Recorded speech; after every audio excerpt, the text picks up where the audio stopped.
Okay, Andrea, how hard was it to get Dylan into work? Well, mostly Dylan's done volunteer work, and it's been quite hard to get him into paid work.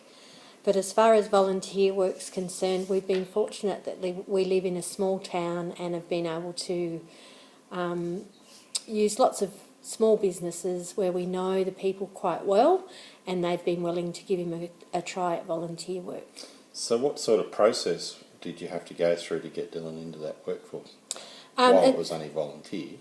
Initially, Dylan's volunteer work started off when he was in a transition to work program, and we had a transition to work supervisor who we worked fairly closely with to try and give her the contacts for possible work placements for Dylan, and she then went through and organised all the paperwork and insurance cover and monitored his development in that workplace and mentored him where necessary.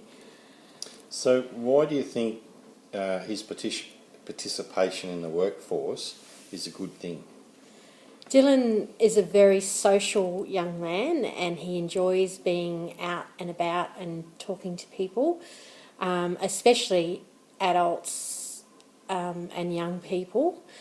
It's work for him is one of the few opportunities that he gets to do that, because we do live in a small town and are a little bit socially isolated, I suppose.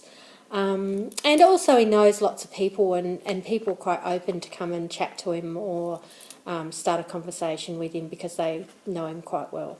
Very good. Just on the National Disability Insurance Scheme, what do you know about it?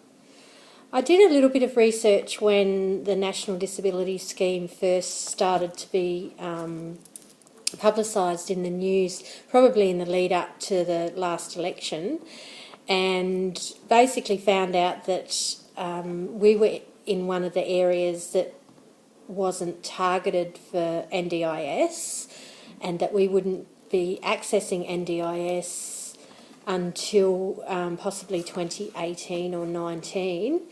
So since then I haven't really paid a lot of attention to it, but I understand it's going to change a few things and perhaps create a situation where someone will mentor Dylan and assist him in all ways, not just as far as work is concerned, but socially, and perhaps take some of the pressure off us a little bit and be a one-stop person to source a lot of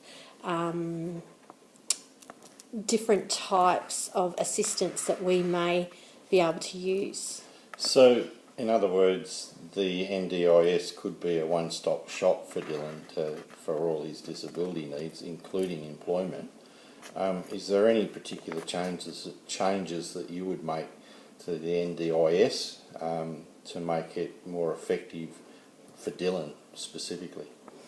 Well, at this stage, no, because I don't exactly know what will happen, but I'm hoping that it will be a situation where the person that mentors Dylan or assists him will be someone that we can form a bit more of a connection with.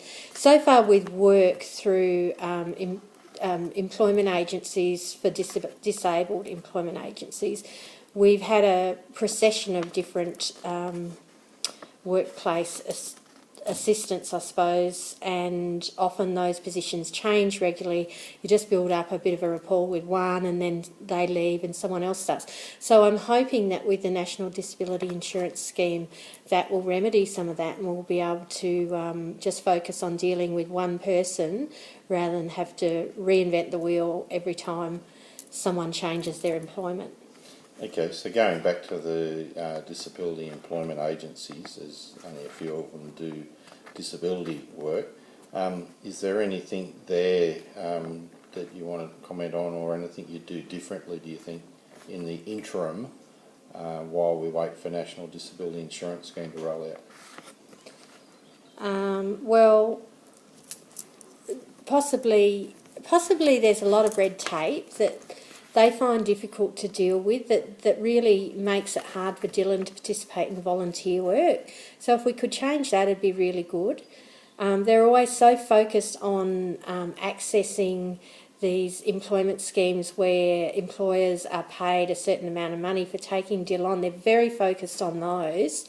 And that's not necessarily what we want, because a lot of small businesses can't make a commitment to take an employee on, and we in a small town are relying on those small businesses, because the larger businesses like the hospital or like the council have so much red tape to take on a person with a disability, it's almost impossible to do so. So maybe for breaking down some of those barriers would be really good, especially with the larger organisations, and cut through some of that red tape. So hopefully the National Disability Insurance Scheme might actually be part of the conduit to solve some of those problems. That's very good. Thank you very much.